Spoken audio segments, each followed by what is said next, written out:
BFM Business, midi, l'heure H. L'invité avec Edwige Chevrillon. Là, je poursuis avec donc David et Goliath, comme je vous le disais, Thierry Blandinière, donc directeur général d'Invivo. Vous, c'est plutôt Goliath en l'occurrence, puisque vous avez plus de 5 milliards d'euros de chiffre d'affaires, plus grosse coopérative, enfin association de coopératives. Oui, une union de coopératives. Union coopérative de 201, dans une en l'occurrence, ça, 201 groupes coopératifs. Combien d'agriculteurs qui travaillent avec vous? Il y a 300 000 agriculteurs 300 000, adhérents des coopératives, adhérentes de l'union Invivo. Oui, donc c'est vraiment. Donc c'est à peu près la moitié de la ferme France. Et puis aussi, c'est Jardiland que vous avez repris il y a quelques mois. Oui. Et puis Gamme Vert aussi, qui est combien de magasins en France? Il y a 1400 gammes verts. Oui. Nous avons aussi Delbar aussi que nous avons repris. Oui. Donc, il y a 100 magasins Delbar. Et puis bien sûr Jardiland avec 180 magasins Jardiland dans le dispositif d'Invivo Retail, qui est notre filiale qui porte donc les activités de distribution du groupe. Et il y a une de vos axes stratégiques, c'est vous développez beaucoup dans le numérique. On sait que l'agritech, c'est quelque chose de très important. Vous avez signé au Salon de l'Agriculture un partenariat avec Microsoft. Ça tombe bien. C'est pour ça qu'on a demandé à David d'être là, même s'il s'appelle Edgar. Edgar Chaput, merci d'être là. Vous êtes président cofondateur d'une petite start-up, 4 personnes, donc effectivement c'est un peu plus petit. Farmer, vous l'avez mis en logo sur vous pour ceux qui nous regardent à la télévision. Vous, votre objectif, c'est d'essayer de permettre une forme de stabilisation des prix des céréales. Oui, effectivement. Alors on lance à l'occasion du Salon de l'Agriculture la première application mobile pour aider les agriculteurs à vendre leur récolte au bon prix. On ne prétend pas changer les marchés. Par contre, on va faire en sorte que les agriculteurs ne subissent plus les marchés. Oui, parce que j'ai envie de dire, il y a des marchés qui existent, justement. Enfin, il y a le marché des matières premières. Donc vous, qu'est-ce que vous apportez de différent? Vous, c'est vraiment ciblé sur les agriculteurs, les petits agriculteurs? Non, des petits, des gros, on travaille avec tout le monde. Le problème aujourd'hui que rencontrent les agriculteurs français, mais dans le monde entier, c'est la volatilité des marchés agricoles. Donc effectivement, le cours du blé change toutes les secondes, peut passer du simple au double. Et le moment où je décide de vendre ma récolte en tant qu'agriculteur peut définir ma rémunération à la fin de l'année. Donc en fait, vous allez vous mettre entre les agriculteurs et Invivo, en quelque sorte. C'est ça, vous allez dire aux agriculteurs, il ne faut peut-être pas apporter tout de suite ça à la coopérative, il faut l'apporter un peu plus tard. Alors, c'est surtout non, mais je vais répondre. Non, allez-y. J'allais dire, en fait, on ne s'adresse pas forcément aux mêmes agriculteurs. Un agriculteur me disait il y a quelques mois, aujourd'hui j'ai 2 options sur la ferme. Soit je reste un ouvrier agricole qui produit pour ma coopérative et qui suit un cahier des charges prédéfini. Soit je deviens un chef d'entreprise indépendant avec des connaissances agronomiques qui souhaite vivre de son métier. Et nous, c'est cette seconde catégorie des agriculteurs qu'on souhaite adresser, sachant que le constat qu'ils font, c'est le suivant. Aujourd'hui, les grandes entreprises dirigent le monde agricole, et quand on regarde où se situent les marges dans le monde agricole et leur évolution au fur et à mesure du temps, le prix des intrants, des semences, des engrais augmente, le prix des céréales baisse et les agriculteurs se retrouvent pressurés entre les deux. Ce qu'appelle l'effet ciseau, en l'occurrence. Thierry Blandinière Non, mais je tenais quand même à souligner le côté positif du salon de l'agriculture. Non, mais ça, bien sûr, important parce que on y va, bien sûr. Quand on va au salon, on sent vraiment qu'il y a de l'espoir, il y a une espérance pour l'agriculture et une volonté. Et notamment à cause, parce que je pense que c'est le premier salon où on parle autant de tech, du numérique, du digital. On voit qu'il y a vraiment que ça soit avec les deux. Enfin, toute la chaîne de l'agriculture est en train de bénéficier des nouvelles technologies. Et ça, on l'avait vu déjà l'an dernier, mais ça se confirme vraiment et qu'on est complètement tourné vers un nouveau monde agricole avec une ambition de travailler avec les grands groupes coopératifs, mais aussi, bien sûr, les startups, puisque Invivo, en 2014, on a transformé notre modèle, on a créé une plateforme avec des startups, on a créé un fonds d'investissement, on a créé un écosystème autour de l'innovation, la recherche et le développement. Et donc la ferme digitale à laquelle Edgar appartient fait partie de l'écosystème d'Invivo. On a pris des participations, je peux citer Mimosa par exemple, qui est du crowdfunding pour les agriculteurs. Donc on est vraiment rentré dans cette transformation digitale de l'agriculture avec les coopératives. Pour autant, on en parlait, l'agriculture c'est un temps long. Donc aussi, pour accélérer la diffusion des technologies, il faut aussi prendre la mesure du temps. Et en même temps, je recevais forcément Christiane Lambert de la FNSEA, Maxime de Rostolland aussi, qui est un peu le porte-drapeau du bio. On parlera du bio forcément avec vous.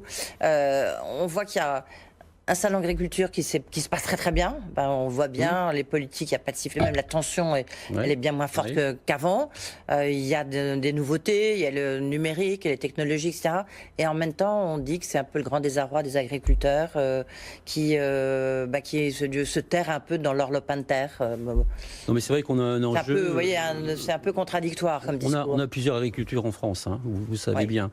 Donc effectivement, il faut s'adresser aussi aux petits agriculteurs et leur trouver un débouché rentable. Et en ce sens, le bio, les produits locaux, les nouvelles tendances de consommation sont favorables pour transformer aussi leur modèle économique. Pour autant, il y a la grande agriculture exportatrice qui doit retrouver de la compétitivité pour exister dans la compétition mondiale. Oui, en même temps, on voit bien, par exemple, il y a un retour vers les plus petites exploitations. On n'a pas envie on veut plus tellement. Les Français rejettent un tout petit peu l'agriculture grand format, industrielle. Ouais. Je crois qu'il ne faut pas opposer les agricultures, en fait. Vous avez une agriculture qui doit avoir sa taille critique pour effectivement se déployer. Et les startups peuvent aider à promouvoir une nouvelle agriculture plus en phase avec les attentes sociétales, environnementales, en mettant en avant ce qu'on appelle, nous, la troisième voie de l'agriculture pour ces grandes agricultures, c'est-à-dire l'agriculture de précision qui devient possible grâce aux nouvelles technologies. C'est-à-dire qu'on peut démontrer qu'on peut produire plus et mieux et donc répondre aux attentes des consommateurs d'aujourd'hui, en France et à l'international. Et puis vous avez les petites fermes, quelque part, qui ont aussi maintenant des débouchés naturels sur les circuits courts et sur la transformation en produits bio. Edgar Chaput, comment vous opposez un peu quand même les deux agricultures ou pas? Quelles sont vos cibles? Aujourd'hui, on a des agriculteurs utilisateurs de la solution qui ont 30, 40 ou 60 hectares. Je suis associé à un agriculteur qui a une soixantaine d'hectares. Et pour rappel, la taille moyenne d'une exploitation en France, c'est 61 hectares. Donc on adresse ces agriculteurs-là jusqu'à des agriculteurs qui ont 600 hectares et qui vont gérer leur vente avec Pair Farmer. L'enjeu, les enjeux sont différents. Vous êtes agriculteur vous-même, hein? Je ne suis pas du tout agriculteur. Moi, pour tout vous dire, je suis un ancien de Google, donc je viens du monde des nouvelles technologies. J'ai rencontré Michel Bourousse, qui est lui agriculteur dans le Gers, sur une soixantaine d'hectares. Et c'est cette rencontre qui fait qu'aujourd'hui, on est capable de développer des solutions qui soient à la fois simples, utiles et rentables pour nos agriculteurs, indépendamment de la taille d'exploitation. Non, ce qui est formidable, c'est effectivement des personnes comme Edgar qui viennent d'horizons différents de l'agriculture pour apporter ce nouveau regard sur l'agriculture, bien évidemment, à tous les niveaux, et d'aller directement sur le terrain, au niveau de l'agriculteur, pour apporter des solutions concrètes. À quoi va servir le partenariat que vous avez signé, non pas avec Google, mais avec Microsoft, que vous venez d'annoncer En fait, comme je disais, entre InVivo et Microsoft, depuis 2014, on est en train de transformer notre modèle. Et là, on va accélérer avec Microsoft pour passer à une phase beaucoup plus industrielle au niveau de la gestion des données. Le fameux big data agricole est un enjeu important, et la capacité à développer avec l'intelligence artificielle des algorithmes pour développer de nouvelles applications. Voilà, dans le sens de dire il faut que l'agriculteur soit plus connecté avec son marché et avec son consommateur. Mais quand vous dites que vous voulez devenir une référence mondiale justement pour le numérique et l'agriculture, ça se traduit comment? Parce que vous êtes quand même une entreprise. Disons que ça se traduit aujourd'hui par notre grand projet de créer une place de marché agricole qui permettra aux agriculteurs, dans un premier temps en France et en Europe avec des partenaires allemands, et certainement aussi en même temps au Brésil, parce que nous sommes implantés au Brésil. Très présent au Brésil. Et donc l'idée, c'est de pousser en même temps ce projet avec une plateforme en technologie qui sera transversale. Et la plateforme, il y aura quoi sur cette plateforme? Vous aurez tous les intrants. Les intrants, c'est-à-dire les coopératives. Donc aujourd'hui, on est une centrale d'achat. Aujourd'hui, on réalise à peu près 1,5 milliard d'euros en achat d'intrants pour le compte des coopératives. Et donc, c'est ce 1,5 milliard d'euros qui, demain, sera une place de marché ouverte, avec des biens et services. Donc, on sera certainement la première plateforme, en tout cas agricole, mondiale, très rapidement. Ça peut vous ouvrir aussi des perspectives, parce que vous pouvez vous situer en amont, non, Edgar Chaput? En fait, il y a deux grandes activités, si je ne dis pas de bêtises, des coopératives. Ce qu'on appelle l'APRO, donc l'achat des intrants, des semences, des engrais, etc. Et la collecte, qui permet à l'agriculteur de vendre sa récolte une fois qu'il a produit son blé ou son maïs. Nous, on ne se positionne pas du tout aujourd'hui sur le sujet des intrants. Les intrants, oui. Le sujet qui nous intéresse est plutôt celui de la vente. Aujourd'hui, là, je pense que c'est des sujets sur lesquels InVivo est peut-être moins avancé. Et comme je disais tout à l'heure, on n'adresse pas exactement le même type d'agriculteur. Donc nous, les sujets, c'est comment on arrive à développer les bons outils. Vous ne dites pas le même type d'agriculteur, c'est-à-dire? Donc c'est plus petit, c'est ça que vous voulez dire? Pas forcément plus petit, c'est des agriculteurs qui sont à la recherche d'indépendance.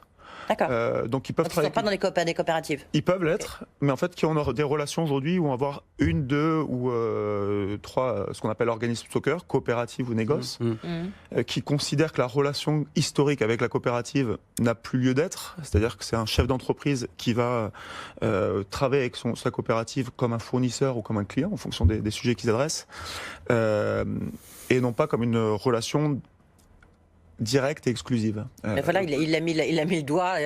C'est déjà la question que j'allais vous poser. Est-ce que le modèle de coopérative est encore, par rapport à ce monde qui bouge beaucoup, sur lequel vous comptez jouer un rôle très important, Thierry Bandinière, est-ce que ça a encore une justification d'être en coopérative? C'est un peu ce que soulignait... Moi, je voudrais rappeler que les coopératives, c'est une entreprise créée par les agriculteurs. Oui. Donc les actionnaires des coopératives, c'est un peu comme des mutuelles. Donc, des mutuelles. Donc ils se mettent ensemble pour créer une entreprise qui est une coopérative, qui doit avoir son propre modèle économique. Après, on peut parler de la gouvernance, effectivement, de ces coopératives.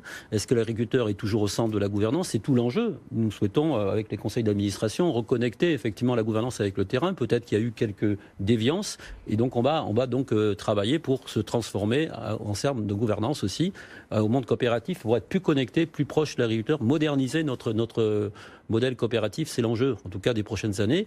Et c'est la mission qui est confiée à InVivo. Est-ce qu'un jour vous pourriez vous transformer en entreprise, en SA? Nous avons déjà des filiales qui le sont, bien sûr, qui sont déjà transformées en SA. Donc après, le modèle peut être hybride. C'est un peu InVivo. Nous sommes millions de coopératives et dessous, nous avons des filiales dans différents métiers dans le monde entier. Et donc finalement, on est assez à l'aise avec ce modèle en fait de double gouvernance parce que finalement, le monde coopératif sera à mon avis profondément moderne demain, puisque la co-construction, c'est l'enjeu, et qu'à la base, finalement, peut-être que l'image est un peu vieillotte, mais si on arrive à moderniser l'image des coopératives, on va recréer du lien, et c'est important aujourd'hui. Mais ça peut être avec notamment le digital, parce que vous parlez de coopératives connectées. Oui. C'est quoi les coopératives connectées? J'ai envie de dire, c'est pour faire un peu moderne, justement? C'est du marketing ou non, c'est une réalité? Vous savez, on a un vrai projet. Ça fait sourire Edgar Chaput. Ah non, mais on en parlera, vous verrez... Peut-être dans un an, si on se revoit, si vous nous invitez, on vous expliquera le projet de manière très concrète, mais on est en train de lancer des applications où sur leur iPhone, l'agriculteur pourra se connecter directement avec la place de marché et en même temps commander sur sa coopérative. Donc on est en train d'aligner complètement la chaîne de valeur entre l'union, les coopératives et l'agriculteur. C'est un investissement de 50 millions d'euros. Donc on va travailler effectivement avec les startups qui sont aussi des partenaires intéressants pour nous, et là on doit se retrouver sur ce terrain de jeu-là parce que c'est gagnant-gagnant, et c'est pas David contre Goliath, c'est David avec Goliath pour transformer l'agriculture française. Ouais. Vous voyez votre place là-dedans, vous, Edgar Chaput? Oui. Je disais en tout cas, nous aujourd'hui, ce sur quoi on travaille, c'est de rendre service aux agriculteurs. Et la mission aujourd'hui du moment, c'est de devenir le premier allié des agriculteurs pour vendre leur récolte au bon prix. Ouais. Donc on a des façons de travailler qui sont différentes. La première chose qui nous différencie, je pense, c'est qu'on vient de la technologie, et aujourd'hui on a une chance inouïe. C'est que les meilleurs développeurs, les meilleurs talents du web, ils préfèrent travailler dans des startups que dans des grands groupes. Donc ça nous permet de travailler sur des sujets ambitieux et de développer des solutions qui sont vraiment simples et performantes. Le deuxième sujet sur lequel nous on accorde une grande importance, c'est la satisfaction client, ou en tout cas de mettre l'agriculteur au centre des discussions. Donc à l'heure où je vous parle, si vous allez sur notre stand au Salon de l'Agriculture, vous pouvez aussi bien tomber sur un développeur que sur un agriculteur qui va parler de son métier. Le fait d'avoir un développeur qui parle à un agriculteur quotidiennement, je crois que c'est assez unique en France. Ouais. Non, c'est vraiment un choc de culture. C'est là où il y a vraiment une transformation de l'agriculture française. Ouais. Quels sont les secteurs qui sont les plus en pointe là-dessus pour vous, Thierry Bandinière? Je crois que tous les secteurs sont en mouvement aujourd'hui. C'est pas les gros, c'est les céréaliers, forcément. Non, mais les céréaliers, bien évidemment, seront en première là-dessus, parce qu'on sait qu'on a un enjeu sur la compétitivité de la filière céréalière aujourd'hui face aux blés russes et notamment à la compétition mondiale. Donc il faut qu'on soit plus compétitif et qu'on apporte aussi une différenciation sur ces commodities françaises pour marquer quelque part la qualité française. Donc ça, c'est un enjeu. Pour autant, en nutrition animale, dans les fruits et légumes aujourd'hui, vous avez des engagements pour garantir un zéro résidu de pesticides de certaines coopératives dans les fruits et légumes. On voit bien que toutes les filières sont concernées, sont en mouvement aujourd'hui. Le bio, on ne parle que de ça, manger bio, mais comment il faut le bio pour tous, ça veut dire forcément changer d'échelle peut-être pour les exploitations bio. Vous faites beaucoup de bio, c'est un défi pour vous, pour vos coopératives? Donc nous, on a décidé d'accompagner le plan du gouvernement gouvernement sur les EGA, les États généraux de l'alimentation, pour aider à transformer là où c'est possible les exploitations en bio. Notamment, on peut penser qu'à terme, il y aura 15% des surfaces françaises qui seront converties en bio. Pour autant, il restera 85%, et ces 85%, on doit trouver une troisième voie pour l'agriculture pour démontrer qu'on peut produire plus et mieux des produits de qualité sans pour autant qu'il y ait le label bio. Mais chez vous, l'enjeu. Sans pour autant qu'il y ait le label bio, pardon. Oui. Et c'est tout l'enjeu, c'est-à-dire de travailler sur des produits de qualité, qui fait que finalement, sans label bio aussi, on garantit une sécurité alimentaire, une qualité et un produit plaisir. Est-ce qu'il faut du Made in France, c'est-à-dire que quand c'est pas la saison, vous mangez pas de tomates, vous mangez pas de fraises, vous mangez comment est-ce que... Alors c'est vrai que la tendance de consommation, c'est de revisiter les saisons, et donc on s'inscrive complètement dans cette tendance. C'est toujours, je pense, de revisiter les saisons et d'adapter aussi les cultures en fonction des saisons. Donc, bien évidemment, nous, on s'inscrit dans cette tendance-là. Vous avez mentionné que nous étions présents dans le retail. Et dans le retail, nous avons donc, à côté des jardineries, acheté notamment une entreprise qui s'appelle Bio & Co, donc un distributeur de produits bio. Donc, l'idée, c'est de rajouter des produits bio à côté des jardineries dans l'ensemble du dispositif de notre réseau français.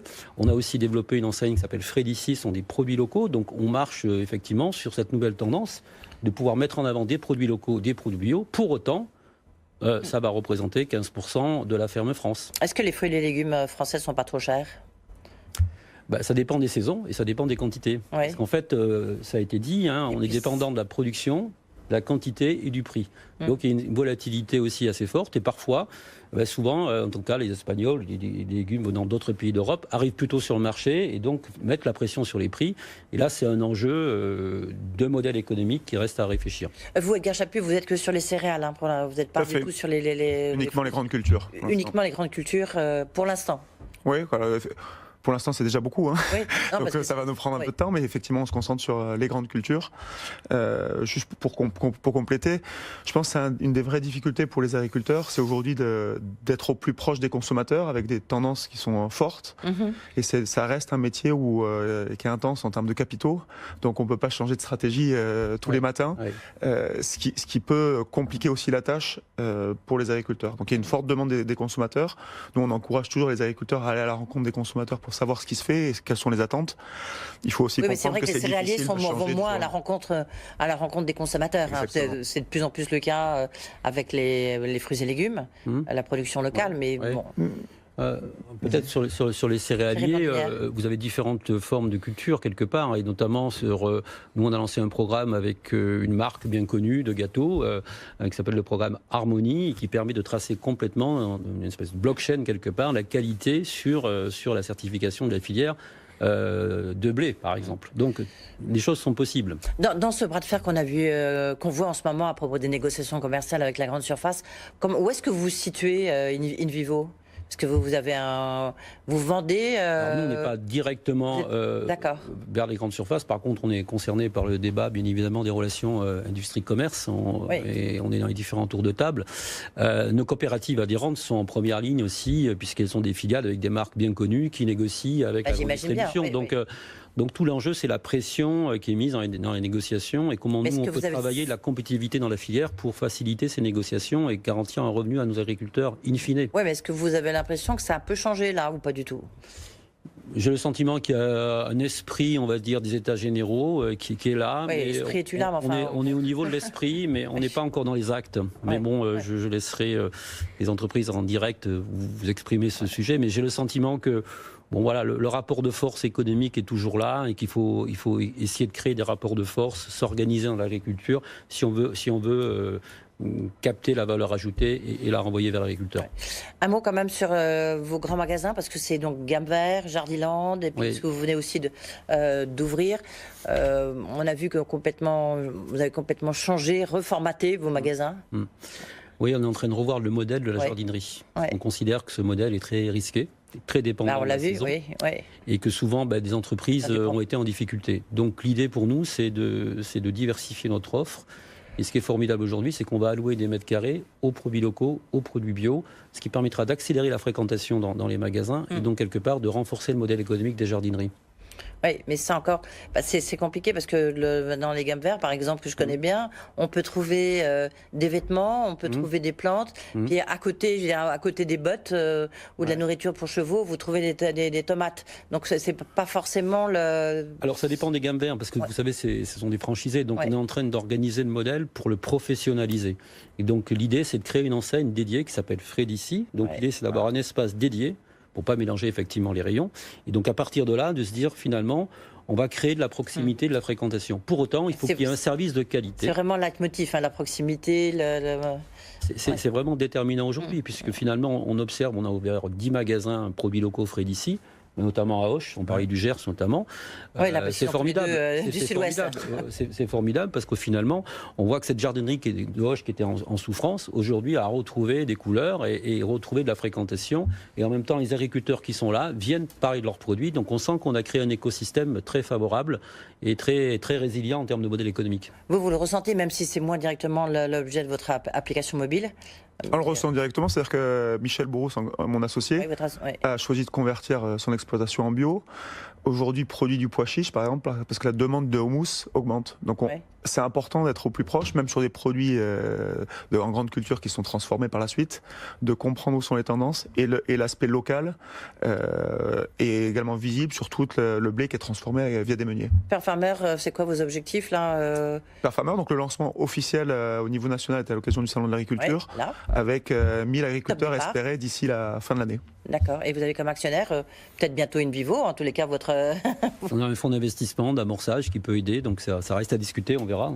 Pourquoi pas. En tous les cas, c'est ça, BFM Business, on vous a vu discuter avant, après, peut-être que ça peut développer. Vous, l'objectif 2019 pour InVivo, pardon. C'est vraiment de digitaliser notre modèle économique. On a priorisé... c'est impressionnant. Non, on a vraiment priorisé cette année les investissements. C'est un modèle compliqué à plusieurs niveaux.